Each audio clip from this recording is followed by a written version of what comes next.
গতকাল মহকুমা প্রশাসক ডিসিএম মতি রঞ্জন দেববর্মা বাদী হয়ে কৈলাসহর থানায় রায়না বেগম এবং অখলিছ উদ্দিনের বিরুদ্ধে বিয়ের সার্টিফিকেট ও পিআরটিসি সার্টিফিকেট পাওয়ার জন্য তার স্বাক্ষর জাল করার অভিযোগে মামলা করেন।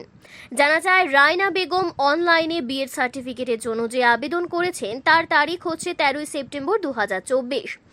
তিনি ঠিকানা দিয়েছেন টাউন কুবঝাড় পুর পরিষদের 3 নম্বর ওয়ার্ড, অথচ দেখা গিয়েছে ডিসিএম এর স্বাক্ষর জাল করে 8 সেপ্টেম্বর 2024 তারিখে তহসিল হিয়ারিং করে অনুমোদন দিয়েছেন। আশ্চর্যজনকভাবে দেখা যায় আবেদনের 5 দিন পূর্বে হিয়ারিং হয়ে গেছে। অন্যদিকে অখলিছ উদ্দিনের পিআরটিসি সার্টিফিকেটের ক্ষেত্রে দেখা গিয়েছে তিনি অনলাইনে আবেদন করেছেন 9 সেপ্টেম্বর 2024। তিনি ঠিকানা দিয়েছেন পূর্ব ইয়াজে খাওড়া গ্রাম পঞ্চায়েত, অথচ দেখা গেছে 25 মে 2024 তারিখে তহসিল হিয়ারিং হয়ে গিয়েছে, অর্থাৎ আবেদন করার 4 মাস পূর্বে হিয়ারিং হয়ে গেছে।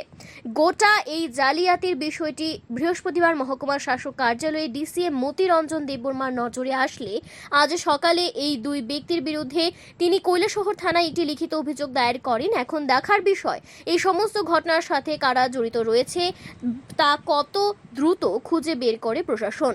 তবে অনেকেরই অভিমত, এই ধরনের জালিয়াতির সঙ্গে জড়িত রয়েছেন অনেক রাঘব বোয়ালরা। পুলিশ মামলা নিয়ে তদন্ত শুরু করেছে বলে থানার সূত্রে খবর। Bureau report, Tripura news Bangla. 2024-এ আমার নজরে আছে যে আখলিছ উদ্দিন সনক মানিক মিয়া এবং Raina Begum wife of Farid Ali town Kubja, তাদের দুইটা সার্টিফিকেট পাওয়ার জন্য তারা অ্যাপ্লাই করে।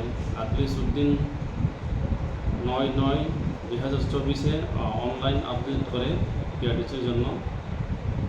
এখানে দেখা গেছে যে হিয়ারিং ডেট হলো 22/5/2024।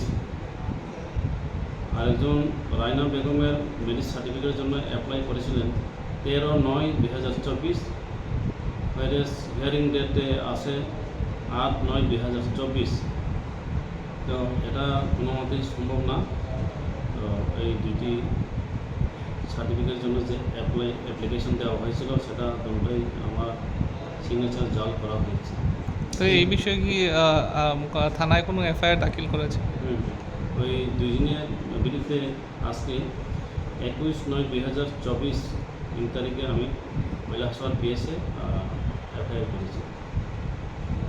কে করতে পারে বলে মানে এরকম আপনার মনে হয়, বা অফিসের কেউ কি জড়িত থাকতে পারেন বলে মনে হয় আপনার?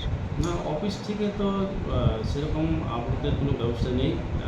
সেটা আমি মনে করি যে বাইরে থেকে কোনো সিএসসি থেকে সেটা করা হয়েছে, সেটাই আমরা মনে করছি।